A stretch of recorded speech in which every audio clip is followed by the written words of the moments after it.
Écouter pour protéger, l'importance de prendre au sérieux les signes de violence scolaire. Dans le milieu scolaire, les enfants passent une grande partie de leur temps, entourés de leurs camarades et encadrés par des enseignants et du personnel éducatif. Si l'école doit être un lieu d'épanouissement, elle peut malheureusement devenir un lieu de souffrance lorsque des violences, qu'elles soient physiques, psychologiques ou verbales, surviennent. Il est crucial que les adultes en charge, qu'il s'agisse des enseignants, des encadrants ou des administrateurs, prennent au sérieux les signaux émis par les enfants lorsqu'ils dénoncent une violence dont ils sont victimes.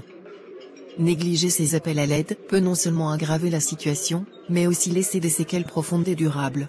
Dans une salle de classe, la maîtresse, Madame Dupuis, corrige des copies pendant que les élèves travaillent en silence. Lucas, un élève de 9 ans, hésite avant de s'approcher de son bureau. Madame, je peux vous parler? Bien sûr, Lucas. Mais fais vite, j'ai beaucoup de travail. C'est à propos de Thomas, il me fait toujours mal pendant la récréation, il me pousse, il m'insulte. Oh, c'est juste un jeu entre garçons, non?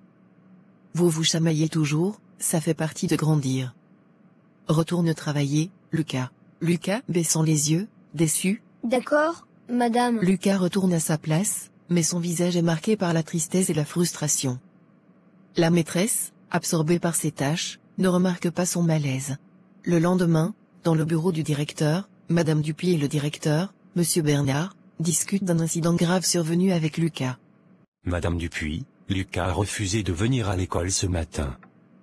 Ses parents sont très inquiets. Ils disent qu'il fait des cauchemars et pleure tous les soirs. Le harcèlement qu'il subit depuis des semaines a atteint un point critique. Madame Dupuis, surprise et confuse, je ne pensais pas que c'était si grave. Il m'a parlé une fois, mais j'ai cru que c'était des histoires d'enfants, des petites querelles. Nous avons négligé son appel à l'aide.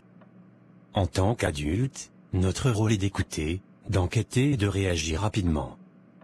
Ce que Lucas a vécu pourrait le marquer à vie. L'école doit être un refuge, pas un lieu de souffrance. Plus tard, à la maison de Lucas, les parents de Lucas parlent à un psychologue scolaire.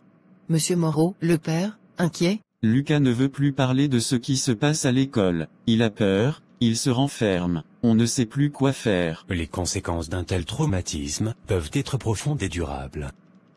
Un enfant qui subit des violences et ne reçoit pas de soutien peut développer des troubles émotionnels, de l'anxiété, voire de la dépression.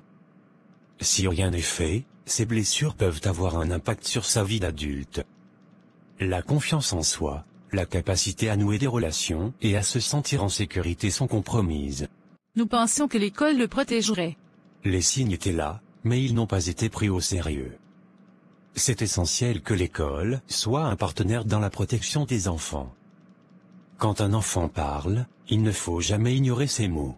Le cas de Lucas n'est malheureusement pas isolé. Les enfants en situation de vulnérabilité, notamment face à la violence à l'école, ont besoin d'être entendus et soutenus. Les conséquences de l'inaction peuvent être désastreuses, engendrant des traumatismes profonds qui affecteront leur développement émotionnel et psychologique à long terme. Il est impératif que tous les acteurs du milieu éducatif adoptent une écoute active et proactive lorsqu'un enfant signale un problème. La plus grande cruauté envers un enfant est de ne pas écouter son appel à l'aide. Il est temps de changer les choses.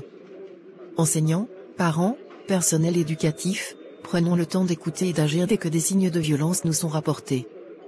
Créons ensemble un environnement où chaque enfant se sent protégé, valorisé et, surtout, en sécurité.